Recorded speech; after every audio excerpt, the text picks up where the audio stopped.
Good afternoon. This is CIVE 638, Sedimentation Engineering, and I'm Professor Ponce from Santiago State University, Department of Civil Engineering. The subject today is more on geomorphology, on fluvial geomorphology, with specific examples of projects that we have worked over the years. We were supposed to get started with C13, but this morning I added another video, C2, and that's what we're going to get started today. I think the video is interesting for what we're going to say later on. Okay, so where did all that sediment come from? The Grand Canyon. So I'm going to show a video that we produced in the Grand Canyon in the year 2018. It's a very good video. I'm going to say something though. I believe the last time I said that it was about 5/8 of an inch. 5/8, no, I said 5/8 of a foot, everyone. I don't know. I don't remember what I said. It's on the video. But whatever I said, I checked the calculation today. It is 5/8 of an inch erosion at the bottom of the Grand Canyon every 100 years. That if you take that and extrapolate for the depth of the canyon, which is about 1.2, 1.3 miles, it ends up being 10 million years. It would take 10 million years to carve that. And I do not believe 10 million years is the age of the canyon. Most geologists agree that it is about 5 million years. So at this point, the only thing I could say would be that that rate of 5/8, it's half of what it, or rather it's double. No, wait a second, I'm getting confused here. At 5/8, it would take 10 million. So if it's only 5 million, then it will have to be double, exactly. Double the rate. That does no big deal. Anybody can make a mistake, you know, being that the process haven't taken so long. So what we're going to do today is I'm going to show you the Grand Canyon, and we're going to make some appreciations as to what's happening in the Grand Canyon as far as sedimentation. So let's get going in here.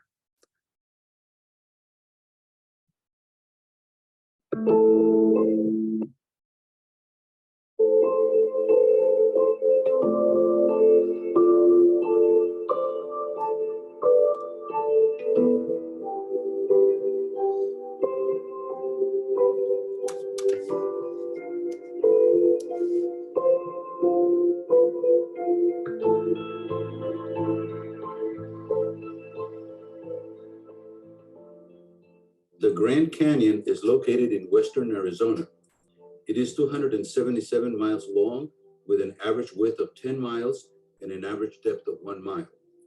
The climate ranges from desertic at the canyon bottom to the moist, green subalpine forests of the high plateau. The canyon was and is still being carved by the Colorado River, a steep gradient sediment-laden river. On average, the canyon deepens at the rate of 5/8 of an inch per 100 year. Yeah, this data of 5/8 of an inch per 100 year is in the reports and books that have been written about the Grand Canyon.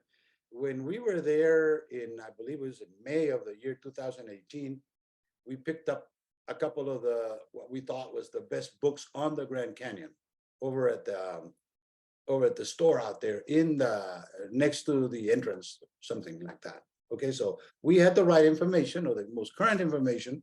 It appears from the calculation that this may be a little bit short, but it's no big deal. It's a slow process.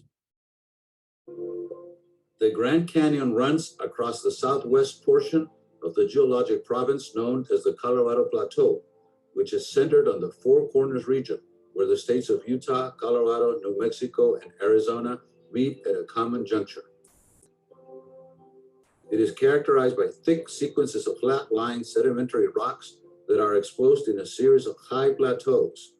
The Colorado Plateau differs from its neighbors since its rocks have not been bent by geologic forces. The Grand Canyon history has two basic parts. One, the creation of its rock units, which tends to have occurred long in the past. Two, the rocks carvings by the Colorado River, which is geologically more recent. The oldest rocks at the Grand Canyon are the complex group of igneous and metamorphic rocks known as the Granite George Metamorphic Swing, dated 1.84 billion years old. These basement rocks are buried beneath thousands of feet of younger sedimentary layers. They are exposed at the surface only where erosion has removed the overlying rock. Lying above these older Precambrian rocks are remnants of younger Precambrian rocks known as the Grand Canyon supergroup, ranging from 800 million to 1.2 billion years old. They include a complex assortment of sedimentary and igneous rocks. All of the horizontally bedded sedimentary rocks visible from the rim of the Grand Canyon are Paleozoic in age. They range from bottom to top, from early Paleozoic, 550 million years old, to late Paleozoic, 250 million years old. Rocks of Paleozoic age are scattered throughout the globe, but there are only a few places where they are as well exposed as in the Grand Canyon. A great deal of time passed after the Paleozoic rocks were deposited and before the Colorado River began to carve its canyon. During this time, the region experienced a series of geologic events that gave it much of the architecture and configuration it has today. But the most significant was the Laramide orogeny. During this event, the faults and uplifts, consequence of the... As you can see, the United States is over here. And this is the Atlantic Ocean. It is rising with the Laramide orogeny. Pacific plate subduction under the North American plate helped to establish. By the way, this is still going on right now. It's just very slow process, and we don't sense it because it's too slow. In the year 2010, we had a very strong earthquake in Southern California and Northern Baja California. And there was a crack that developed along the San Andreas Fault, about 100 miles, maybe 50 to 100 miles south of the border. And I was there, I took pictures, and it was a crack, a slide actually. It was very, very bad. I mean, in terms of how much of the earth, of that particular part of the earth moved because of that earthquake. I believe it's in April of the year 2010. The basic structural features of the Colorado Plateau. The most recent pulse of uplift, which occurred 5 million years ago, has allowed the rivers on the Colorado Plateau to carve the deeply incised canyons for which the plateau is known. That's basically, he's saying that it was after the event of uplift that the erosion started about 5 million years ago. I think that is a reasonable number. The Colorado River is responsible for the depth of the canyon, being the... Here's the Colorado coming in here. The mouse is pointing at it. And over here is going to create the delta that we're going to be talking about later, this delta over here. The primary agent of transport for the sediment removed. The shape of the canyon above the high water mark is a result of erosion by water from other sources. Rains tend to come intermittently in heavy thunderstorms during the summer months. During the winter, the snow accumulated on the Kaybob Plateau melts, finding its way to the river. Most of the narrow, steep tributary canyons that feed the main channel carry water only during times of rainfall and snowmelt. When these streams do flow, they run with fury, working their way back into the plateau through headward erosion and contributing an enormous amount of rock debris to the river. Carving of the canyon. 1. Blocks and slabs of rock fall from the canyon cliffs, breaking into ever smaller pieces as they crash from ledge to ledge. 2. Gravity assures that the rocks, pebbles, and sand grains eventually make their way to side canyon floors by way of landslides. 3. Occasional flash floods and debris flows carry the rubble down the side canyons to the Colorado River. 4. Large boulders moved by flash floods sometimes obstruct the river's flow to form rapids. 5. The Colorado River moves the rubble, which was deposited by side canyon floods, from the mouth of the side canyon downstream toward the ocean. 6. The largest boulders are transported by the river only during floods, when it has the power to roll and skid the boulders along the river's bedrock floor, carving the canyon even deeper.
Okay, so as you can see, ample chance for all that sediment to come from the Colorado. It took about 5 million years to carve the Colorado.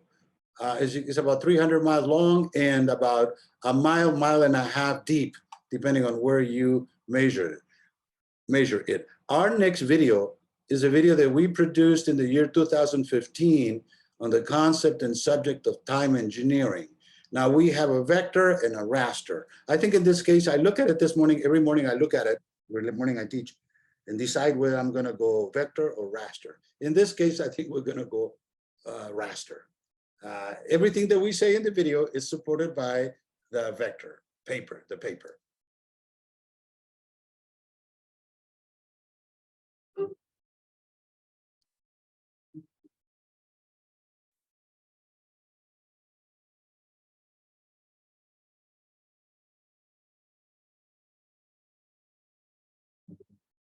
Engineering involves the design of an artificial system, quite distinct from a natural system.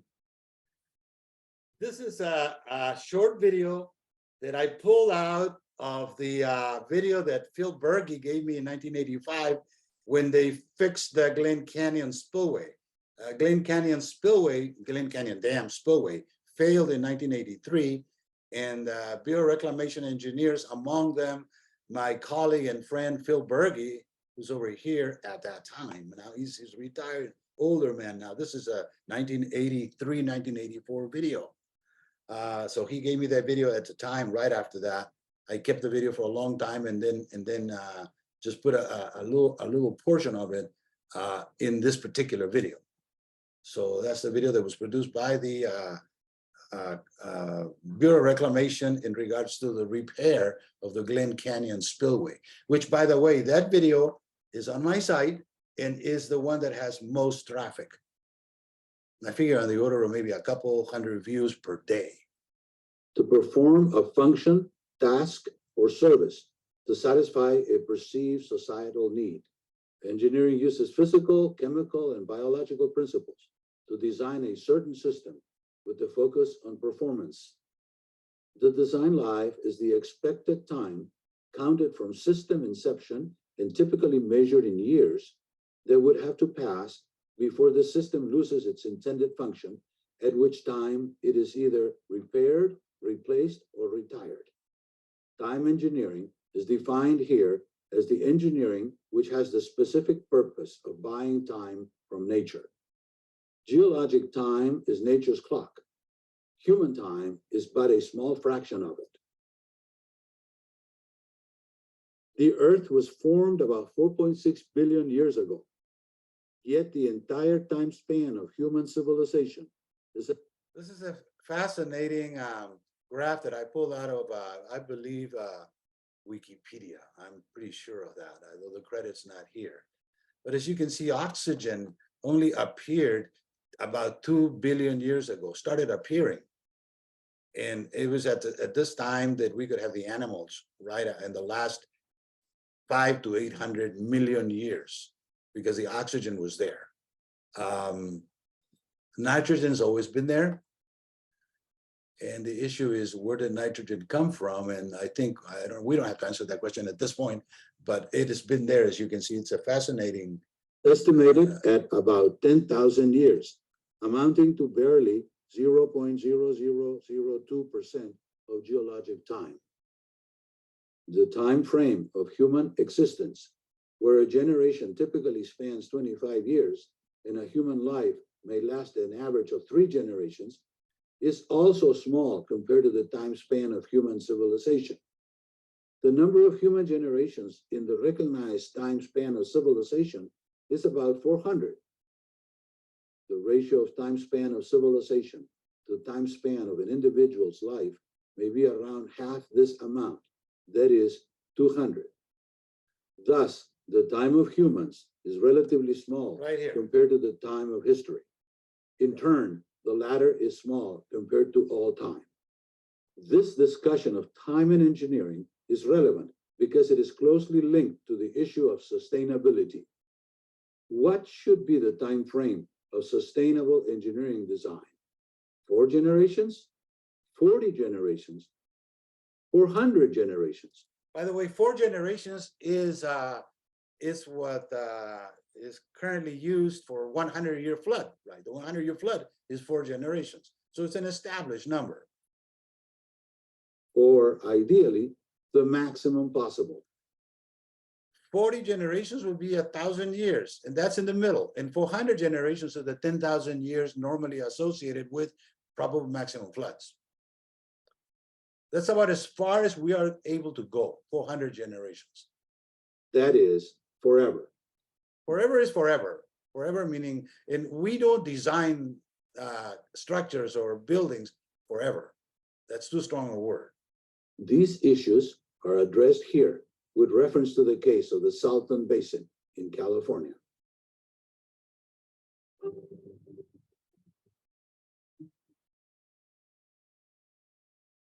The concept of frequency-based design is well established. Projects are designed to perform their intended function for a certain number of years, after which some type of failure is to be expected. We're showing here the failure of the main spillway at Oroville Dam. This was February 10, 2017.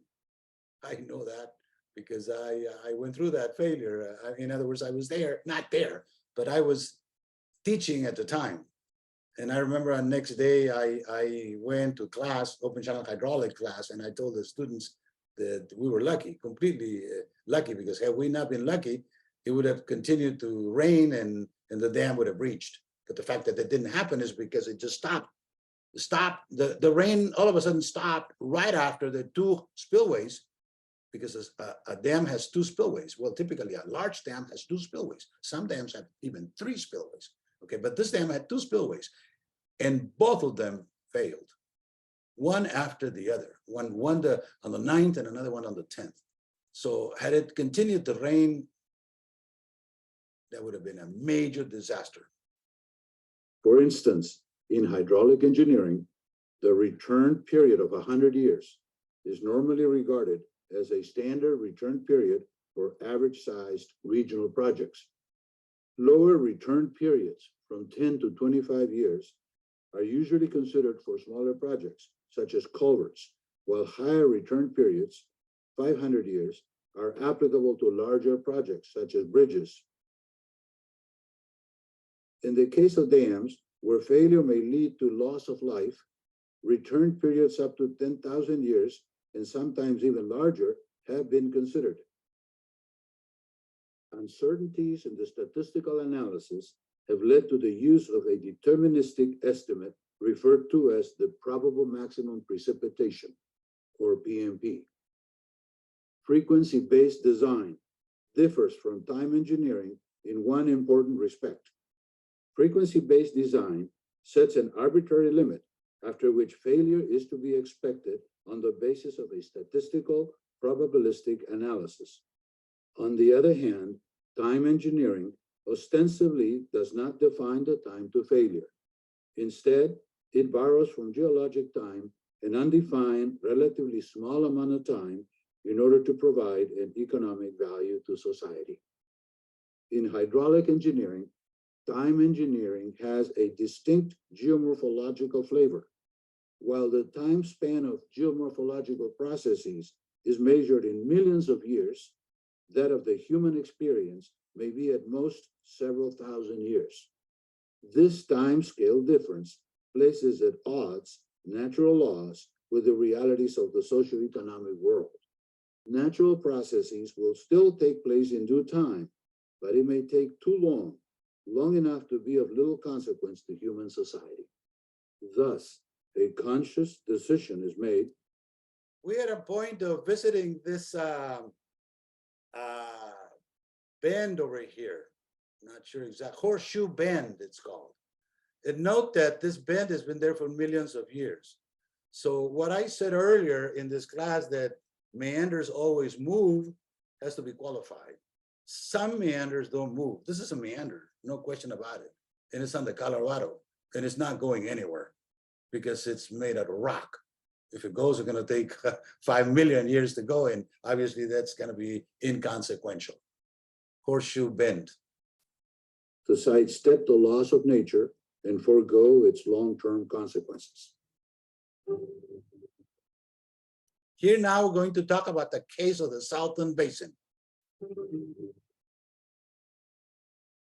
A significant case study of time engineering is that of the Salton Basin, a geologic depression between two parallel faults located in southeastern California and lying partly below sea level.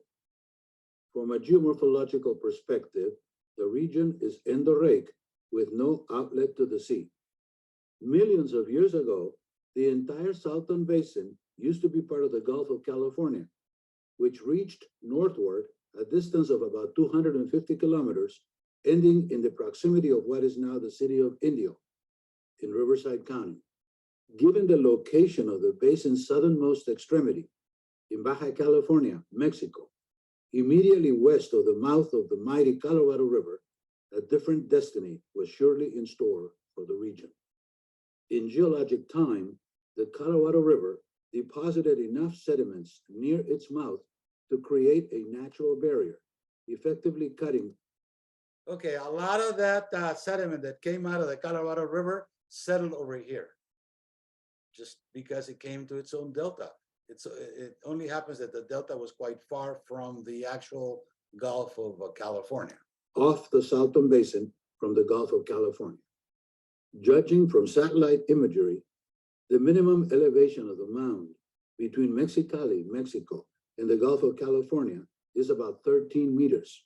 In contrast, the elevation of the bottom of the Salton Depression to the north is minus 87 meters, while that of the Gulf of California to the south is 0 meters. Okay, so let's take a look at here.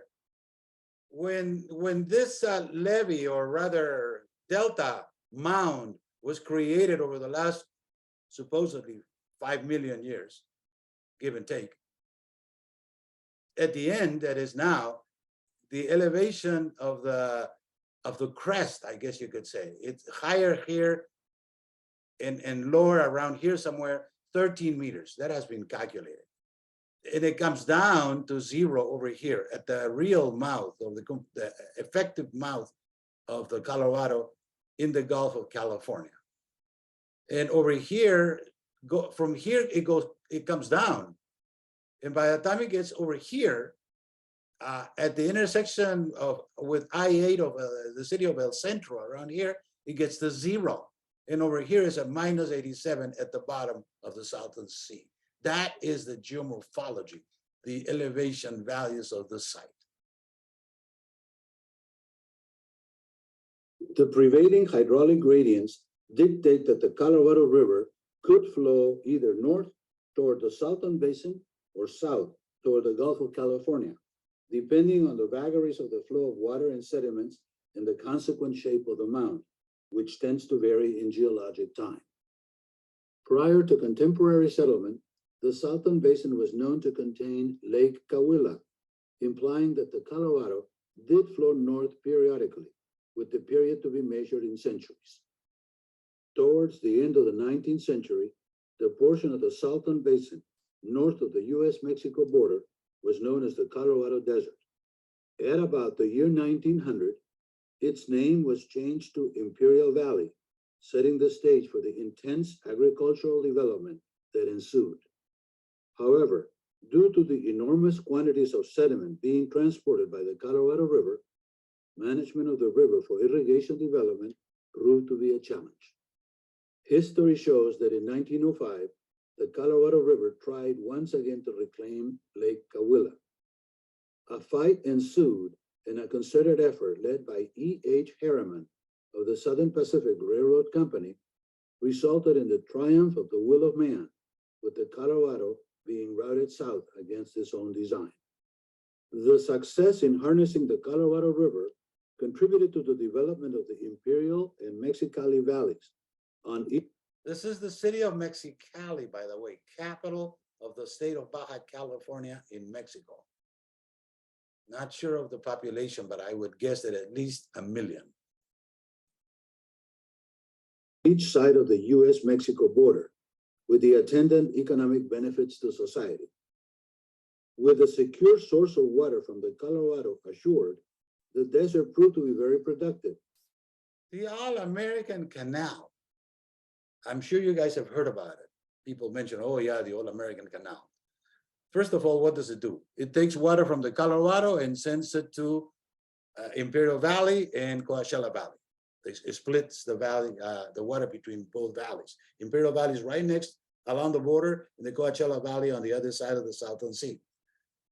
When was this canal put together? 1942. I believe it was inaugurated in 1942. Don't forget, we already read the book by, what's his name? The book about the Salton Sea fiasco, 1905. Keenan, how could I forget that? That book talks about how Americans, the Imperial Irrigation District was forced to go to Mexico to take the water from Mexico and bring it back. And the reason why we could bring it back is because we were downslope from Mexico, from the 13 meter mound. It was downslope all the way to the United States. But after that, people here in the United States decided that they were not going to continue to rely on our neighbors in Mexico to be nice to us, so to speak. So we decided to build the All-American Canal. And that's why it's called All-American, because it is on the side of the US. That's the All-American Canal. One of the, not necessarily the biggest, but certainly one of the most famous canals built by the Bureau of Reclamation.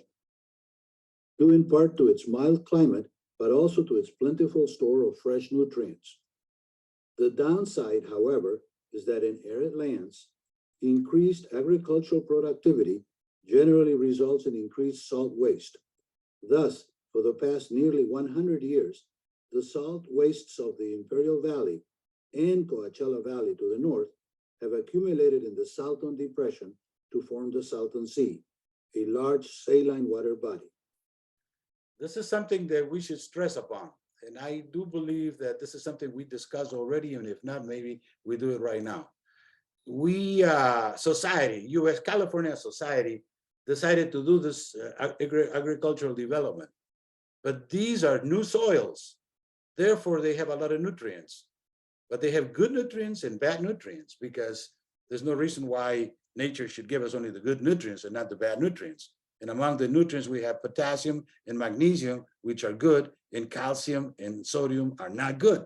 So the calcium and sodium had to be accumulated somewhere. It was like dumping this somewhere. And where did they dump it? Right next in the Salton Sea, at the beginning. From the beginning. Results in increased salt waste. Everybody that knew a little bit at that time, 1900, knew that they could do the irrigation, and all they needed to do was use the dump that was right next to them. It was a dump because it was low. Nobody would see it. Well, it's not that nobody would see it, but it was out of sight, basically. And that's in 1900, they started using this depression, which was called the Salton Sink, as the dump for the agricultural wastewaters. And there was a lot of sodium and calcium that needed to be accumulated somewhere. And since this is a depression, the only way to get it out over the ocean would be to pump it over these hills over here. And that was considered to be too expensive. Why should we pump it when we have a dump right next to us? And they went ahead and did that, and they've been doing that for 120 years. For the past nearly 100 years, the salt wastes of the Imperial Valley and Coachella Valley to the north have accumulated in the Salton Depression to form the Salton Sea, a large saline water body. Indeed, the Salton Sea constitutes an artificial monument to the intense agricultural activity in the region.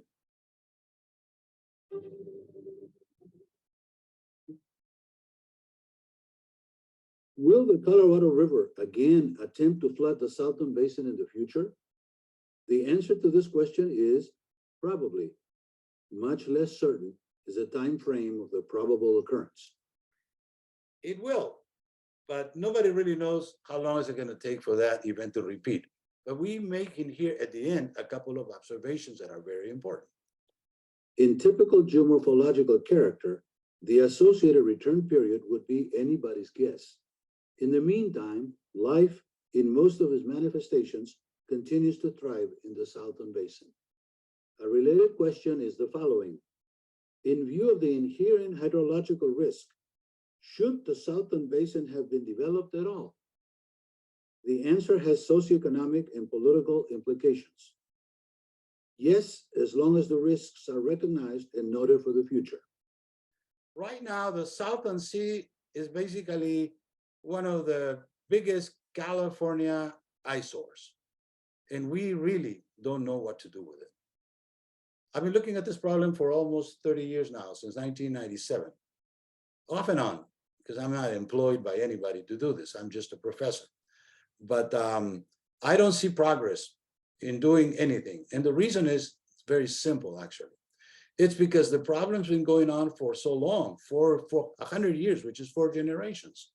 So the waste of 4 generations has been hidden, or not hidden, has been thrown in here in this hole. So if we want to clean it up, we're going to have to pay what the last 4 generations didn't pay. You see what I'm saying? So it will be costly, not only costly on the time span of 1 generation, but it will be the cost of 4 generations. And we are not about to do that. We're just simply not about to do that at this point. It'll remain like that for a long time. Right now, the salinity is about 60 to 62,000. It started 100 years ago at 3,000. At the beginning, it had a little bit of salt, 3,000.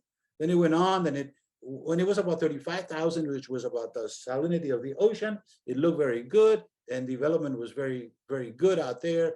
Hollywood found the Salton Sea around the 50s and 60s, but then they abandoned it when it started becoming more saline, and the fish started dying. There were fish kills and so forth. Now, from the 60s, which was 35,000, to the 2020, and right now it's about 60, 65,000.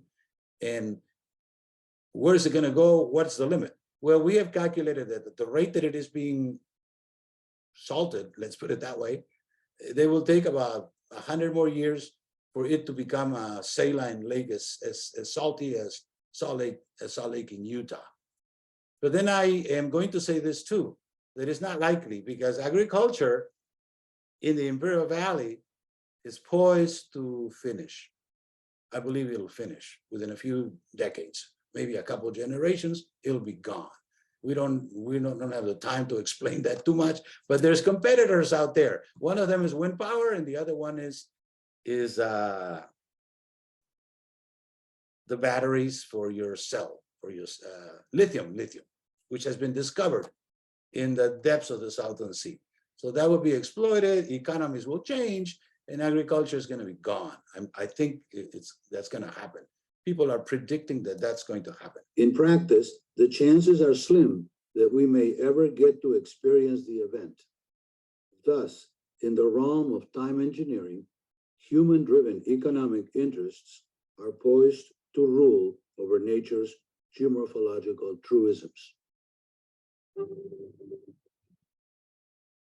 And notice what I'm going to say here at the end. Here comes an interesting observation.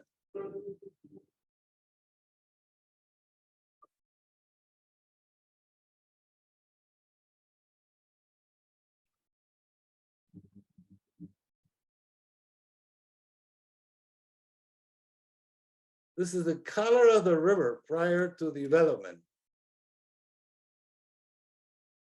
No, that's not correct. No, no, I'm sorry. The color is that brown color in here. The river prior to development was the Colorado River. It was brown, okay? Before construction of Glen Canyon, in Hoover, which straddles Arizona. Hoover Dam straddles Arizona and Nevada. The Colorado River had been known to reach peak flow rates of 7,100 cubic meters per second, and therefore to carry large quantities of sediment. That we're going to study. The next, the second part of the syllabus is how to calculate the sediment. As long as these two dams continue to attenuate the peak flows, what do dams do? They do two things. They attenuate the peak flows. They hold on to the water. They hold on to the water for later use, and they also settle the sediment that's coming with the flows. So these dams will eventually get full with sediment. As long as these two dams continue to attenuate the peak flows, it is not likely that the Colorado River will return to its historic high peak flows. What are we saying in here? We're saying that as long as you have the dams, you're not gonna have the high peak flows. So it's not likely that you're gonna have a return of the Lake Cahuilla, because Lake Cahuilla only happens when the river's out of control, and instead of moving left, it moves right. But with these two large dams, supposedly or presumably, the river is not going to go out of control in the foreseeable future. What is the foreseeable future? 100 years, because after 100 years, the stuff will be full of sediment, and then the people that follow us in 100 years, we don't know what they're going to do. I mean, it would be anybody's guess. I mean, we couldn't guess right now what they're going to do. But I'm going to finish in here by saying this, that this brown is the color of the river prior to development.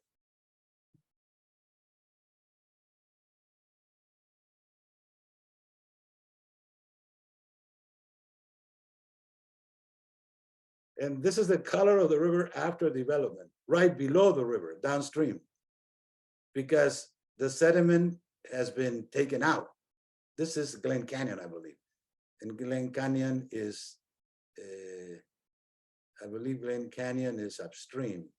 At any rate, the two dams remove the sediment. So as you can see, the color has changed. So the river downstream of the dams is no longer can be referred to as Colorado. How fascinating, isn't it? Why only two dams? Well, the story that I read in a very authoritative book was that the Bureau wanted to build 4 dams, but they built 2 in the 40s, 50s, 60s. By the time they got to build the number 3 and number 4, they couldn't do it, because the environmental movement arose, and environmentalists didn't like it, and they protested, and they brought all sorts of issues and reasons, so forth, and they didn't do it. They finally only completed 2 dams.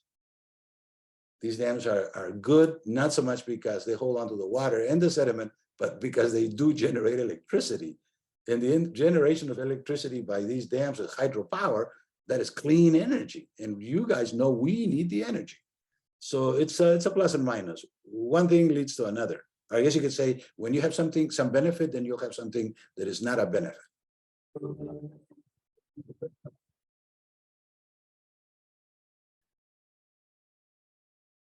Okay, I am here trying to manage this stuff in here and I'm having a hard time. Okay, so our next view in here is the Pongo de Manseriche. That sounds Spanish, and it is Spanish. This is a place in Peru which is interesting from a morphological standpoint. It's a short video, so I am going to show it. I believe we can go in here. I believe we can go in here. Right.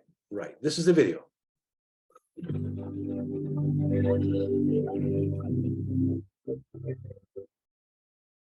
The Pongo de Manseriche is a river gorge in northeast Peru. What is a pongo? That's a new word. It's not a word in English. It's a word actually in Spanish, but it's not really even Spanish. It's Quechua, the native language of Peru. It means, and the movie will tell. Let's see if we can get it over. The Marañón River runs through this gorge before it. It's a gorge. How narrow? It's about 100 feet. Exactly, it's 100 feet. Over here, it's 100 feet narrow. Its width is 100 feet, which is extremely narrow. This is a huge river. How deep at this point? 2,000 feet.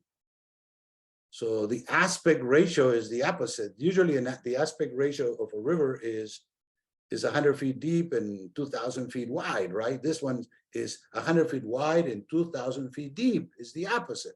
1 in 20, but the opposite. So this is the Marañón River, which is one of the tributaries of the Amazon. And this is the Santiago River, another tributary, secondary tributary, not secondary, but not the major tributary of the Amazon. And that's coming from Ecuador. And this one's coming from Peru. Reaches the lower Amazon basin. The Pongo de Manseriche is 3 miles long, located at 4 degrees, 27 minutes, and 30 seconds south. As you can see from the geology, there's a range here, a mountain range. So what has happened is over millions of years, the Marañón River has had to jump over and carve, just like the Colorado did. Only that in here, it was doing it in the jungle, in the Amazon jungle. Has had to carve an outlet to the Atlantic Ocean. Degrees, 34 minutes, and I guess you could say an outlet from the Andes. 51 seconds west, just below the mouth of the Rio Santiago, and between it and the old missionary station of Borja. According to Captain Carvajal, who descended the Pongo in the little steamer Napo in 1868, Pongo equal punku in Quechua, which means door, is the door to get out of the mountains. it is a vast dent in the Andes, about 2,000 feet deep, narrowing in places to a width of only 100 feet. I believe the 100 feet is right there, right there. Through this dark canyon, the Marañón leaps along at times at the rate of 12 miles per hour. The Pongo de Manseriche was first discovered by the Adelantado Juan de Salinas. He fitted out an expedition at Loja in Ecuador, descended the Rio Santiago to the Marañón, passed through the Pongo in 1557, and invaded the country of the Maynas Indians. The Pongo is a frightful series of torrents and whirlpools interspersed with rocks. There is an ancient tradition of indigenous people of the vicinity that one of their gods descended the Marañón and another ascended the Amazon to communicate with him. They opened a pass called the Pongo de Manseriche.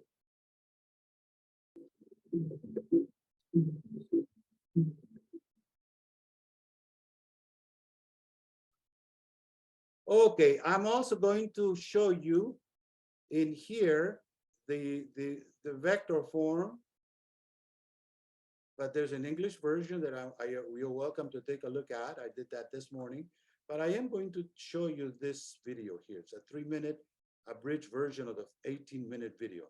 This video was done by two young men from Ecuador that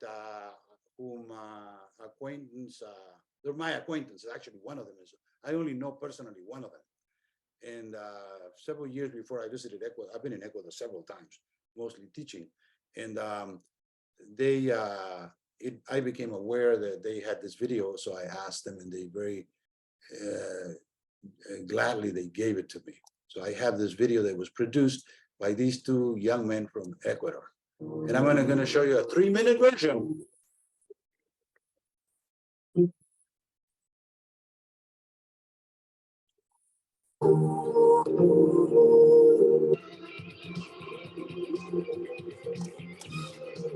Right there, actual footage of navigating the Pongo.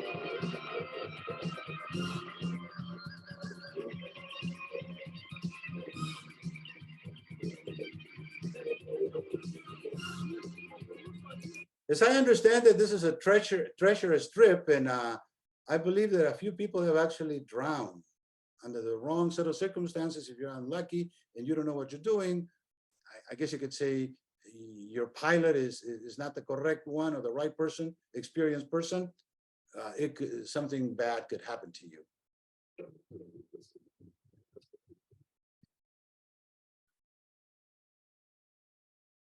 Because they're very strong whirlpools. There's, what did I say, 2,000 feet? Right, 2,000 feet of depth.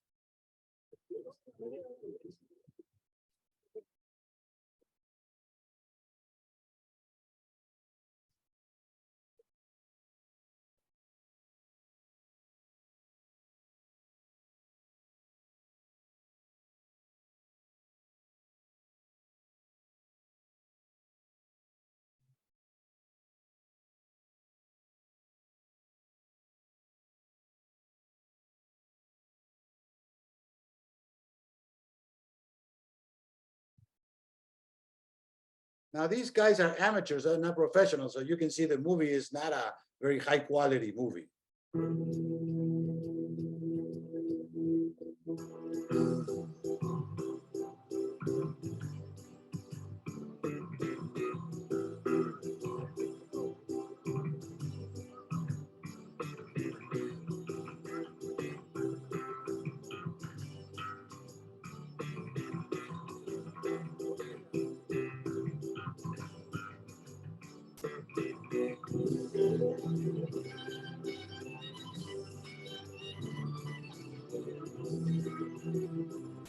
Look at the whirlpools.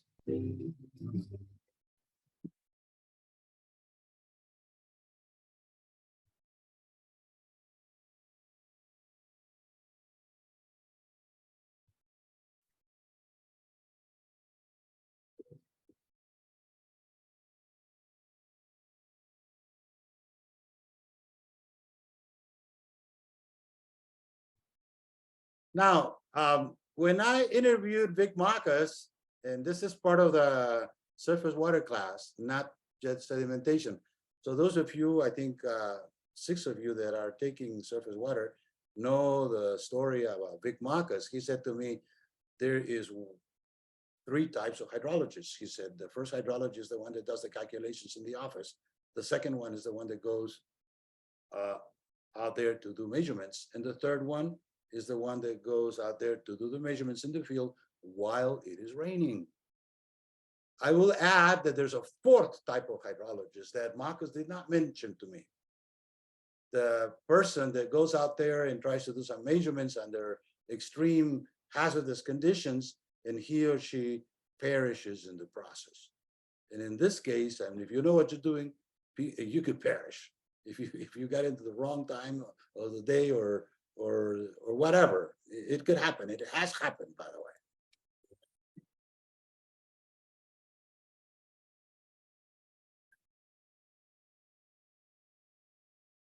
They're actually coming out now. As you can see, it's clearing up.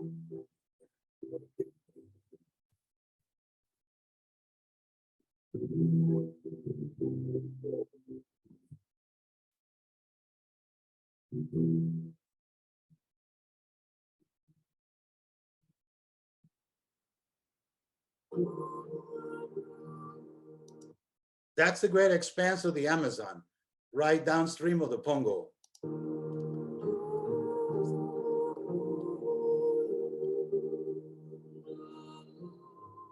This gentleman over there that you just saw, he's the one that gave me the video. He's a professor out there at one of the universities in Ecuador. This is 20 years later, by the way.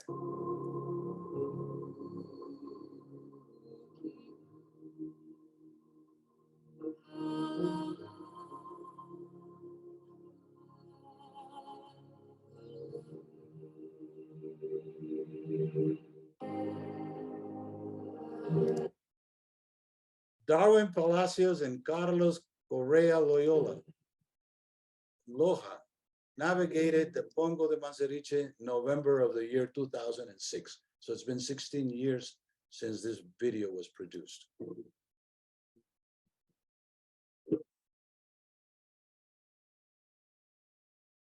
Okay, next is with Humboldt on the Casiquiare. This is an interesting story too. Your professor became a student of Humboldt when I ran into his book in the year 1989, when I was studying base flow as part of a project that I have extensively talked about in my classes. Sediment, yeah, Humboldt. You know Humboldt, Alexander von Humboldt, German scientist. And I was actually fascinated with his book, which I now keep as a collection. Over the years, I purchased it because the first time I read Humboldt was from the library. Our San Diego State Library does have the books out there. It's 7 books. It's called Personal Narrative, a Travel to the Equinoctial Regions of the World. So there's 7 books out there. And one of the books has this Casiquiare narrative. What is the Casiquiare? Well, let's first say at this point that if it had not been for the Casiquiare, maybe Humboldt, maybe, I wasn't there, it was 220 years ago, maybe Humboldt would not have ventured into South America. So what business did Humboldt have as an engineer in Germany at the turn of the 18th century, 1801, 799 actually. In 799, he started his voyage.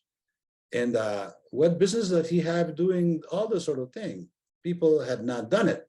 He was one of the pioneers in this kind of exploration, meaning Europeans venturing into the depths of the Amazon rainforest in the year 799. Okay, so he was one of the first ones to do this. And the reason why he did it, the avowed reason why he did it, was because he was much interested in documenting and watching from presential, meaning right there, the so-called Casiquiare branch. Casiquiare branch. So when I read this, I said, Casiquiare, never heard of it. Well, I actually read Humboldt, fascinated by the story that Humboldt put together in one of his books. I don't remember which one, number 2 or 3 volume, but this is the story. So then I decided to do an excerpt or an adaptation of the Humboldt narrative through the Casiquiare, because it is fascinating from a hydrologic standpoint, hydrologic standpoint. He's talking about velocities, he's talking about widths, he's talking about flows, and the flow reversing. At one time reverses, it's a channel that reverses flow, and not too many channels out there are reversing the flow. In order for the flow to be reversed, you must have a channel that is basically has no gradient. And in this case, the Casiquiare has no gradient. So the flow, the direction of the flow depends on which side, which extreme is higher than the other. So that creates a pressure gradient that will push the river one direction or the other. So Humboldt wrote this chapter. No, it's not a chapter, it's a section in his book, because in his book, he jumps from one topic to another without even telling you, okay? But I extracted the Casiquiare story out of it, and I kind of cleaned it up and put it together, made it more readable, perhaps, not change a whole lot. We don't want to change Humboldt. And we published this in a adventure magazine in the United States, based in New York. The director of that magazine happened to be a friend of mine, so he said, hey, Ponce, we can do it. And he was interested in Humboldt. And Humboldt is a fascinating person, actually. He was a mining engineer by training, but he is not credited with any mining discoveries, although he always had an interest in mining. But we know Humboldt because he was one of the creators of the science that we call botany. Early development of botany was with Humboldt. So how is it that Humboldt developed an interest and expertise in botany when he was a mining engineer? Where you got to go back to the paleontology. He had studied paleontology. He was looking at the animals and the plants that are remnants on the rocks and etc. And through the rocks, he was coming to the biology, and that's the way he did it, or the botany rather. That's the way he discovered botany as part of studying rocks. Okay, so that's the story. And in this story over here, and I'm not going to go over the paper, but I'm going to just show you a little bit in here. I believe you can read this if you want to, but I'm not going to quiz you on it. In here, he's talking about okay, here we go. We left the mission in San Francisco. Uniform strata of vapors began to divide, clouds of distinct outlines. We recognize these signs as approaching change in the weather. Okay, we discovered the Rio Gadiapo, and eventually they get to the Casiquiare. He does get, I'm not exactly sure where, but he does get to the Casiquiare over here on May 12th, I believe it's this of the year 1800.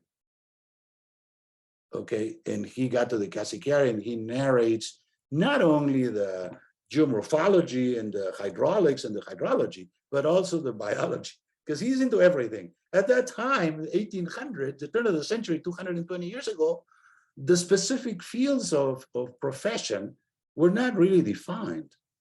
The definition came about that time when people started studying physics and concentrating in physics, then concentrated chemistry, concentrated biology, sociology, and so on. That's only 200 years old. Prior to that, there were people like Humboldt that knew everything, presumed to know everything. There was not a whole lot to learn, the fields hadn't developed, so these people could afford to do that. So he basically was, he's regarded widely as the last Renaissance man. You heard people say, oh, you're a Renaissance man. A Renaissance man is a person that knows everything. He likes, is interested in everything, or Renaissance person, let's put it that way. And he is regarded the last Renaissance man or person, because after him, the specialties developed. So since then, 220 years ago, there's no more Renaissance men or Renaissance persons. They're very, very few. So that's the story on Humboldt. But what I'm going to do in here is I'm going to describe to you the Casiquiare Canal, because that's what we're interested in. I did that this morning. The sketch, I blew up in Photoshop the sketch of the Casiquiare Canal. What is the Casiquiare Canal and why was Humboldt interested in it? Like I already told you earlier, had it not been for the Casiquiare Canal, maybe Humboldt would have never visited South America. And if Humboldt didn't visit South America, Darwin wasn't going to do it either.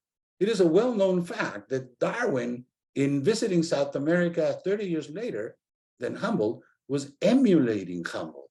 Humboldt has a tremendous success in Europe, that Darwin was convinced that he could also discover something, right? Following Humboldt, because Humboldt had discovered a lot of things in science and chemistry and biology. Humboldt didn't make any difference between physics, chemistry, or biology. He didn't know those words, okay? Then Darwin came 31 years later, actually. 1831 is the voyage of the Beagle. Humboldt's voyage is 799 to 1804, I believe. 1803 or 1804, plus and minus, give and take a couple of years. Suffice it to say, I repeat, that maybe if Humboldt hadn't been there, Darwin would not have been there, or would not have taken his voyage, and he would have not discovered what he discovered, which was the evolution of human beings. Very important concept. Imagine where would we be? At any rate, one thing led to another. Humboldt was there, but why was he there? Why was he so much interested? He was a technical man. Humboldt was a technical man, and he was fascinated by this story. What is this story? Okay, this is the Rio Negro River, which is coming from the north, and it is a tributary of the Amazon. It's going to the Amazon. This is not very clear because it's a blowout. This is a tributary of the Amazon. It is moving south in a general southern tendency, okay? This is the Rio Orinoco, the Orinoco River in Venezuela. This is in Brazil, this is in Venezuela. Headwaters of the Orinoco, coming from the headwaters, going west. So the Rio Orinoco is going west, and it's going to the Atlantic north, while to the mouth of the Orinoco in the Atlantic, that's in Venezuela. No, I think so. And it's either Venezuela or Guyana. Guyana is out there somewhere, but I believe it's Venezuela. Okay, I could be wrong on that, though. I haven't looked at the data recently. But over here, we have this is going to the Rio Negro. Over here, the Rio Negro, the confluence of the Rio Negro and the Amazon proper would be over here. And then they move right to go to Pará in Brazil and exit the Amazon, or exit the Amazon, exit of the Amazon River, or mouth of the Amazon River in Macapá, Brazil. So this river is going that way, and this river is going that way. And so where's the Casiquiare going? The Casiquiare is linking both rivers. How could you be linking both rivers? It is unusual, extremely unusual. As a matter of fact, I have not seen another reference, certainly not in South America, certainly not in Europe. And there may be, if there are, I don't know. I don't know everything. I mean, I haven't studied Asia in detail. For the matter, I've never been to Africa and so forth. But I have a hunch that I would have heard if that had happened. I believe this is the only, it's called Brazo Casiquiare, meaning it's not how can I say, it's not technically a river, it's a connection between two rivers, okay? It is a connection because it can flow either left or right, because it depends on the heads. If the Orinoco is in flood and the Amazon is not in flood, then the Casiquiare will move left, and vice versa. If the Amazon of the Negro were in flood and the Orinoco were not in flood, then it would move right. So it is a river that has a very mild gradient, and And you can tell the story, or rather read the story by Humboldt, which is very well narrated, by the way, interesting. But we don't have the time to do that right now. So that's the story of the Casiquiare. Okay, the Kosi River. The Kosi River in Bihar, India. I believe I did talk about this. I'm not sure now if it's in the other class or this class, but let me repeat what I had said.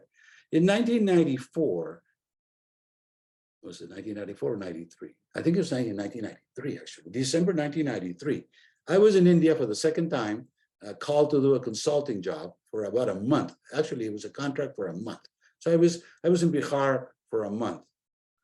I didn't realize at the time when they invited me that Bihar is technically the least developed, considered to be by everybody, the least developed state in India. Whatever that means to you. I don't know if you guys have been to India, but least developed state in India, that must be something. But of course, I couldn't say anything. I was going to go there because they told me to go there. And I was getting paid and well. So I went over there and stayed in Bihar for a month and took a trip to the Kosi River because that was part of the program. So I'm going to show you now the Kosi River.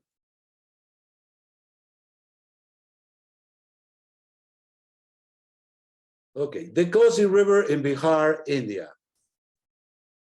As you can see, shift, I'm going to read in here. It says shift in courses is a regular feature of North Bihar rivers. North Bihar is basically the Kosi. The Kosi, for example, has moved westward by 120 kilometers in the past 250 years through more than 12 district channels, 12 districts in India. The river was used to flow near Purnia in the 18th century, now flows east of Saharsa. And I'm not familiar with the geography of Bihar, but all I can tell you is that here is India, and here's the limit with Nepal.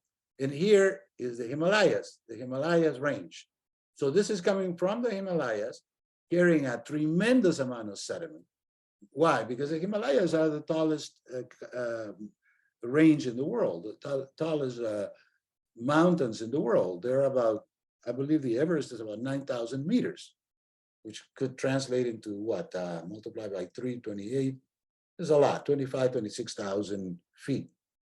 So all the sediment coming down, and all of a sudden it hits the plateau in here. This is the sediment that has accumulated over millions of years here. And it has created this huge area, which is called the state of Patna. It's technically Patna is over here, the state of Patna, one of the 25 or 28 states in India. So this is a very flat agricultural area, very fertile, because the sediment is coming from here, and the sediments are relatively new, geologically speaking. So this is a very fertile piece of land devoted to irrigation. And the river coming down, but the story here is that the river has actually moved. Why has the river actually moved? Because all rivers that carry a lot of sediment like to move and create a fan, develop a fan at their mouth. Is this a real mouth? Well, actually, this is the Ganges River, and this is the mouth of the Ganges, actually. So the Ganges is like a boundary condition, very strong boundary condition, meaning it's not going to move no matter what, and it's coming from the west. So it's moving east to the Indian Ocean over here, and this river over here is coming and moving around, as you can see. And right now it isn't moving. So look at this, pre-1736, 1770. So it looks like the river was moving left. And by the time we got to 1940, it's there. And since 1940, it's been stuck in there. Stuck? What do you mean, Professor Ponce? How come it doesn't move to the right? Because the Indians are not letting it move to the right. They encased it within levees. And the levees kept growing, just like in the lower Mississippi. The lower Mississippi levee started in the year 1800, early 1800s, and it was 10 feet high. And now they're 35 feet, right, 35 feet high. So they tripled in the last couple hundred years. How? Well, you build a levee like this, and then you keep adding to it both height as well as volume, right? And so that has happened in the Mississippi, and it's actually happening out there. I am told that the levees out there have what did I say, 30 feet? I'm not sure, I'm confused here at this point. But I know that the Kosi River levees are 10-meter high because they measure in meters. They're 10 meters. So I'm guessing at this point, I'm a bit confused on the data, but I believe the Mississippi is also 10 meters. It's about 30 feet, right, 10 meters. So they're about, the levees on the lower Mississippi and the Kosi are about the same height. Obviously, the Kosi is much shorter because the levees on the Mississippi is about 1,500 miles length on both sides. Here we have both sides, but it's not 1,500 miles. I don't know the numbers right now, but I'm guessing that it could be maybe in kilometers, maybe at the most a couple hundred kilometers. But anybody could go out there and you can Google Earth and find out the mouth of the Kosi and the beginning of the limits with Nepal and India, and you can measure the length and figure out what the length. But I'm guessing it's 200 to 300 kilometers. Okay, so, but the Kosi is not moving since 1940s. Does that mean that it's never going to move? Well, you got the same problem then with the Mississippi. And I believe that's a question that I posed in the assignment. What's happening with the Mississippi? Are we doing the right thing or the wrong thing? And when is it going to fail and stuff like that? So in like same process, it's exactly the same process. The only difference is that in here they have the Himalayas, which are very high and very close. We don't have that sort of thing. Our sediment is coming all the way throughout the entire United States, all the way from a couple of provinces in Canada. I believe it's Saskatchewan and Alberta, I believe. I could be wrong on that one. There's 2 provinces in Canada that are contributing sediment to the Mississippi. And it's a very mild river, kind of, as rivers go. It's not like the Kosi. The Kosi is very, very torrential river. So there's a lot more sediment in here, but the other one is bigger basin and so forth. Long story made short, there's a lot of sediment troubles here. And we do not know what's going to happen. Because the day I'm sorry, confusing Mississippi and the Kosi. The day the Kosi wants to go on flood, and it's not controlled by the height of the levees, which I told you is about 10 meters height on both sides, it'll breach and goodbye, not goodbye Louisiana, goodbye Patna. The state of Patna is over here. Bihar, I'm sorry, this is Bihar. Patna is a town over in the middle, right in here where my arrow is, or the arrow is, there's where Patna is. Patna is the capital of Bihar. So that's the story of the Kosi River. Okay, now we're finding here. Let me go back in here now. So our next paper is Ponce and Mahmoud meandering thoroughways and straight alluvial channels. Okay, this I have 5 minutes, so I think I can do it. Okay, this is a paper which we published in the year 1976 with my professor, my mentor, which was Professor Mahmoud from Pakistan. And we did this work in Pakistan. And the origination of this work was in 1973, when I signed up with the hydraulics program at Colorado State University. And I remember very well the instance of the occasion. Professor Simons headed the hydraulics program. And there were about 10 students.